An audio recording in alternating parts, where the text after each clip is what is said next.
बोले भैरवनाथ की जय, शिव शंकर महाराज की जय।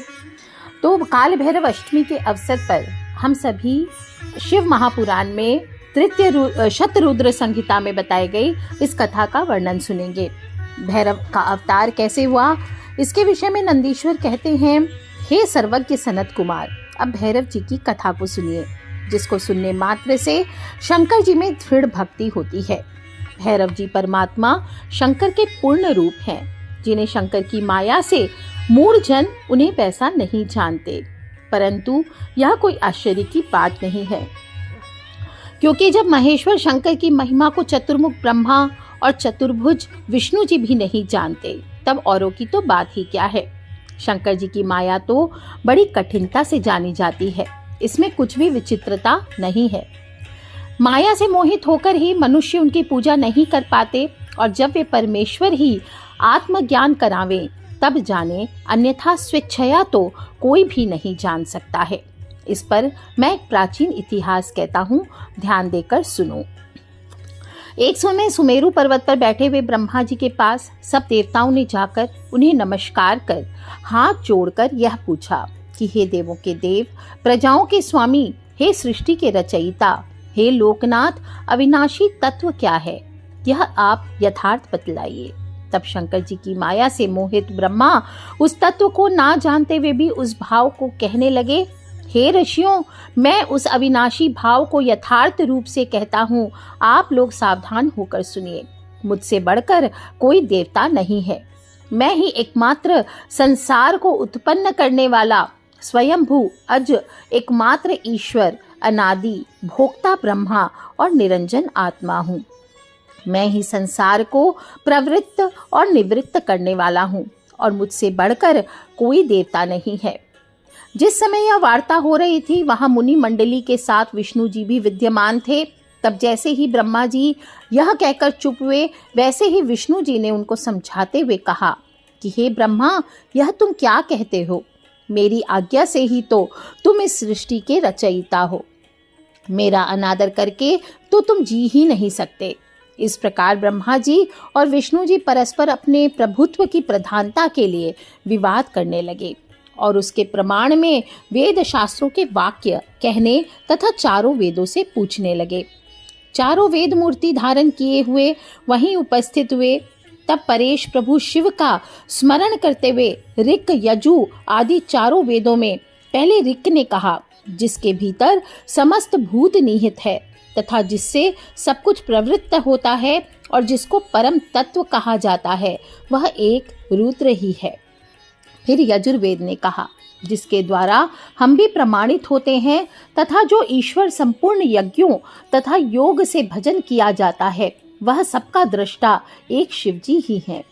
फिर साम ने कहा, जो समस्त संसारी जनों को भ्रमाता है तथा जिसे योगी जन दृढ़ते हैं और जिसकी कांति से सारा संसार प्रकाशित होता है, वह एक त्रयंबक शिवजी हैं। फिर अतर्व ने कहा, जिसका भक्ति से साक्षात्कार होता है, वह एक कैवल्य शंकर जी हैं, जिसमें कोई दुख नहीं है। तब वेदों के इस कथन को सुनकर ब्रह्मा विष्णु ने कहा, वेदों, तुम्हारा यह अज्ञान है, यह तुझको आज क्या हो गया है? क्या तुम्हारे सब विचार आज नष्ट हो गए हैं? भला नित्य शिवा से रमण करने वाले, नंगे रहने वाले, पीतवर्ण धूसरित प्रमथनाथ शिव को परम तत्व कैसे कहा जा सकता है? बुरा वेश बनाई जटाधारी, वृषभ पर आरूढ़ सर्पों के भूषण को पहनने वाले निःसंग शिव जी परम ब्रह्म कैसे हो सकते हैं? तब उन दोनों के ऐसे वचन सुन सब स्थानों में अमूर्त और मूर्तिमान स्थित रहने वाले ओंकार ने कहा, भगवान शिव शक्तिधारी हैं, वे अपनी शक्ति के बिना रमण नहीं कर सकते, लीलाधारी हैं, परंतु वही परमेश्वर है, वही ज्योति स्वरूप स्वयं सनातन और शिवजी हैं, जिनके आनंद रूपी शक्ति आगंतुक की नहीं प्रत्युत नित्य है। तब ओंकार के इस प्रकार कहने पर भी शिव माया से मोहित ब्रह्मा विष्णु की बुद्धि नहीं बदली, और वे विवाद करते ही रहे। तब उन दोनों के मध्य एक ऐसी विशाल ज्योति प्रकट हो गई, जिसका कि आदि नहीं था न अंत था। उससे ब्रह्मा का पंचम शिर जलने लगा। इतने में त्रिशूलधारी नील लोहित तत्क्षण वहां प्रकट हो गए और ब्रह्मा उनसे बोले, हे नील लोहित चंद्रशेखर, हे रुद्र, भय मत करो। मैं तुमको जानता हूँ कि तुम पहले मेरे शिर से प्रकट हुए थे और रुदन करने के कारण ही मैंने तुम्हारा नाम रुद्र रखा था। हे पुत्र, मेरी शरण आओ, मैं तुम्हारी रक्षा करूंगा। तब ब्रह्मा जी के इस अहंकार पूर्ण वाणी को सुनकर शिव जी को बड़ा क्रोध आया। उन्होंने प्रलय कर देना चाहा। फिर तो उन्होंने उसी क्षण अपने क्रोध से भैरव नाम के एक पुरुष को उत्पन्न कर कहा, हे काल भैरव, पहले तुम इस ब्रह्मा पर शासन करो, फिर संसार का पालन करो, क्योंकि तुम साक्षात काल के समान हो। तुम भीषण होने से भैरव हो और काल भी तुमसे डरता है, इस कारण तुम काल भैरव हो। तुम अपने भक्तों के पाप को तत्काल ही नाश कर दोगे, इससे तुम्हारा नाम पाप भक्षण भी होगा। हे कालराज, मेरी मुक्तिपुरी काशी सब पुरियों में सबसे बड़ी है। मैं तुमको सर्वदा के लिए उसका आधिपत्य प्रदान करता हूँ। उस पुरी में जितने पापी होंगे तुम उन्हें सर्वदा दंड देना और वहां के शुभ अशुभ कर्मों को चित्रगुप्त सर्वदा लिखा करेंगे। शिव जी से ऐसा वर ग्रहण कर काल भैरव ने तत्काल ही अपनी बाई उंगली के नख से ब्रह्मा का सिर काट दिया। ब्रह्मा का 5वां सिर कट गया और भयभीत ब्रह्मा शतरुद्रिका का पाठ करने लगा और शतरुद्रीय मंत्र जपने लगे। ब्रह्मा विष्णु को ज्ञान हो गया। अब दोनों ने शिवजी को परम ब्रह्म परमात्मा समझकर अहंकार दूर होकर के उनका ज्ञान हुआ और तब ब्रह्मा और विष्णु को अहंकार रहित जानकर महेश्वर प्रसन्न हुए। दोनों को अभय दान दिया। फिर भक्त वत्सल महादेव जी प्रसन्न होकर उन दोनों को धैर्य दे अपनी कपर्दिनी भैरव मूर्ति से बोले, हे नील लोहित, तुम इन ब्रह्मा विष्णु को मानते हुए ब्रह्मा के कपाल को धारण कर इसी के आश्रित हो। भिक्षावृत्ति करते हुए संसार में ब्रह्म हत्या के भय को दूर किया करो। ऐसा कहकर महादेव जी ने तुरंत ही वहां ब्रह्म हत्या नामक एक कांता उत्पन्न कर दी और कपर्दी से कहा कि जब तक यह कन्या काशी में जावे तब तक इसके पहले ही तुम अपने इस भयंकर रूप से वहां चले जाओ और जब वहां पहुंचे तब इससे कहना कि तुम इस वाराणसी को छोड़ और चाहे जहां जाकर विचरण करो। पश्चात जब यह सब जगहों से घूमकर काशी आवेगी तब मुक्त हो जावेगी। इस प्रकार उस ब्रह्म हत्या को प्रवृत्त करा। शिवजी वहां से अंतर्ध्यान हो गए। नंदीश्वर कहते हैं, हे सर्वज्ञ सनत कुमार जी, अब मैं तुम्हें भैरव जी की दूसरी कथा सुनाता हूँ जो बड़े से बड़े दोषों को हरने वाली तथा भक्ति वर्धक है। शंकर जी के सामीप्य से भैरव जी काल के भी काल हुए। उन्होंने महादेव जी की आज्ञा से कपालिक व्रत धारण किया। वे विश्व आत्मा हाथ में कपाल लेकर काशी आए, परंतु तीनों लोकों में विचरण करने वाले उस कठिन ब्रह्म हत्या ने उनका पीछा नहीं छोड़ा। शिव जी की अद्भुत महिमा। एक समय शिव जी कपालिका वेश धारण किए हुए भैरव जी नारायण के स्थान को गए। जब महाकाल त्रिनेत्र शंकर जी के रूप में भैरव को आता हुआ भगवान ने देखा तो देवताओं और मुनियों सहित उठकर उन्हें दंडवत किया और लाकर उच्च आसन दे उनके मस्तक पर अंजलि बांधकर उनकी अनेक अनेक स्तुति की। पश्चात उन्होंने कमल आलया लक्ष्मी से कहा, हे प्रिय, हे कमल नयने, हे अनगे, हे सुभुजे, तुम धन्य हो। हे देवी, आज हम तुम दोनों बड़े धन्य हैं जो जगतपति शिव का दर्शन किया। यही वह प्रभु और ईश्वर हैं जिन विधाता ने लोगों को धारण कर रखा है। यही वह अनादि, शरण, शांत और 26 तत्वों से युक्त है, जो कि योगियों में ईश्वर, भूतों के स्वामी, सब प्राणियों के अंतर्यामी और सर्वदा सब कुछ के देने वाले हैं। इन्हें ही योगी जन समाधि बुद्धि द्वारा देखते हैं। यह वही है, इनको देखो। इन्हें ही योगी मन में स्थित करके देखते हैं। ये वही सर्वव्यापक रूप रहित और सगुण रूप धारण किए हुए यहाँ आए हैं। इनका दर्शन कर मनुष्य आवागमन से छूट जाता है। ये वही चंद्रशेखर त्रयंबक शिव भगवान आज पधारे हैं। हे लक्ष्मी, आज ये कमल व्रत नेत्र सफल हो गए जो इन्होंने महादेव जी के दर्शन किए। शिव पद धिक्कार है जिसने शंकर का दर्शन न किया हो। यही निर्वाण दाता और दुखों के नाशक है। इस देवलोक से बढ़कर अशुभ क्या होगा जहां मुक्ति के लिए शिव का दर्शन ही प्राप्त ना हो। ऐसा कहकर विष्णु जी प्रसन्न हो शिव जी से बोले, हे विभो, हे देवादिदेव, हे सर्वज्ञ, हे सर्व पाप हरता, एह अविनाशी, आप किस लिए भ्रमण कर रहे हैं? हे त्रिलोचन, हे महामते, यह आपकी क्रीड़ा कैसे हुई है?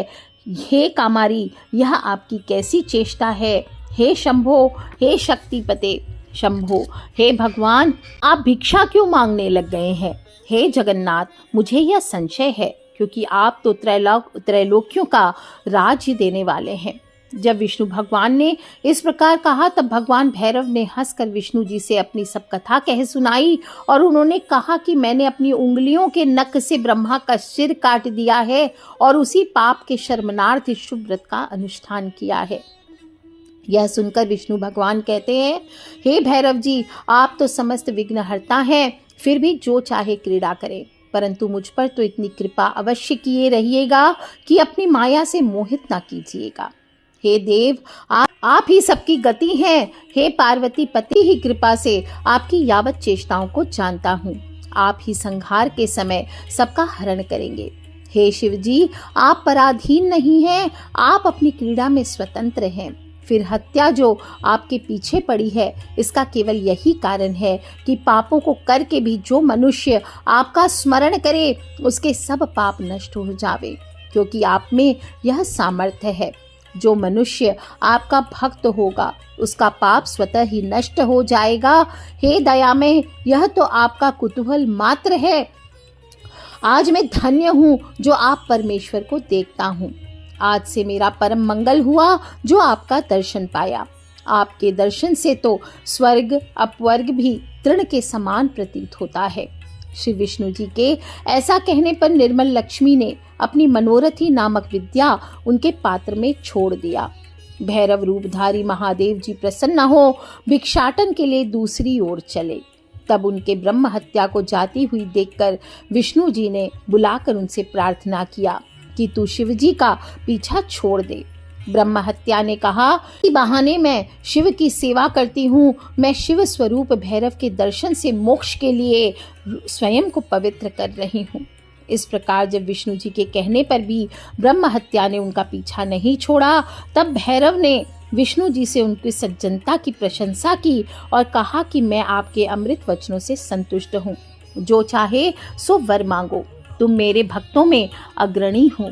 यह सुनकर विष्णु भगवान प्रसन्न हुए और उन्होंने कहा कि यही किस वर से कम है जो मैं आपके दर्शन करता हूँ। मेरी दृष्टि और भी निर्मल हो गई है, मुझे आज बड़ा उत्साह मिला है।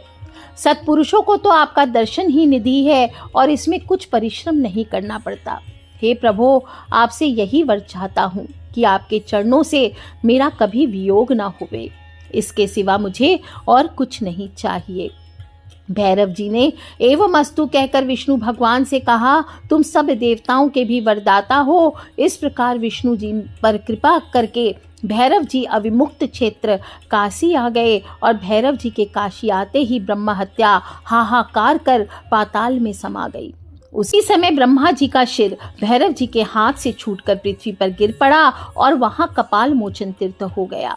भैरव जी ने वहां बड़े आनंद का नृत्य किया, कारण कि भैरव जी के हाथ में ब्रह्मा का कपाल तब तक चिपटा ही रहा जब तक वे काशी नहीं पहुंचे थे, परंतु वे जो ही काशी में प्रविष्ट हुए त्यों ही वह उनके हाथ से छूटकर गिर पड़ा। इससे उनको बड़ी प्रसन्नता हुई और वे नाचने लगे, परंतु कारण कि भैरव जी के हाथ में ब्रह्मा का कपाल तब तक चिपटा ही रहा जब तक वे काशी नहीं पहुंचे थे, परंतु वे जो ही काशी में प्रविष्ट हुए तो ही वह उनके हाथ से छूटकर गिर पड़ा। इससे उनको बड़ी प्रसन्नता हुई और वे नाचने लगे। इसी कारण काशी सदा सेवनीय है। जो मनुष्य कपाल मोचन का स्मरण करता है, इसके इस जन्म में और दूसरे जन्मों के पाप नाश हो जाते हैं। इस तीर्थ में जाकर सविधि पिंड दान और देव पितृ तर्पण करने से मनुष्य ब्रह्म हत्या के पाप से छूट जाता है, तथा जो नित्य भैरव जी का दर्शन करता है वह अपने हजारों जन्मों के पापों को नष्ट करता है। जो मनुष्य काशी में रहकर कृष्ण अष्टमी के दिन या मंगलवार के दिन काल राज का दर्शन नहीं करता, उसके पुण्य क्षीण हो जाते हैं और जो मनुष्य भैरव उत्पत्ति नामक इस पवित्र इतिहास को सुनते हैं वो सभी पापों से छूट जाते हैं। तो बोलिए भैरवनाथ की जय। यदि कोई कारागार में भी पड़ा हो तो भी इस कथा को सुनने से वो सभी कष्टों से मुक्त हो जाता है। शतरुद्र संहिता का 9वां अध्याय तक हमने भैरवनाथ की कथा सुनी। आप सब भी सुने और अपने सभी जो परिवारजन हैं उनसे अवश्य इस कथा को सुने सुनाएं भैरव अष्टमी पर। यह आपके लिए मोक्षदायी है और सभी पापों से आपके परिवार को बचाता है। बोलिए भैरवनाथ की जय। हर हर महादेव शंभु। बोलिए शिवजी महाराज की जय। बम बम भोलेनाथ। बोलिए हर हर हर हर महादेव।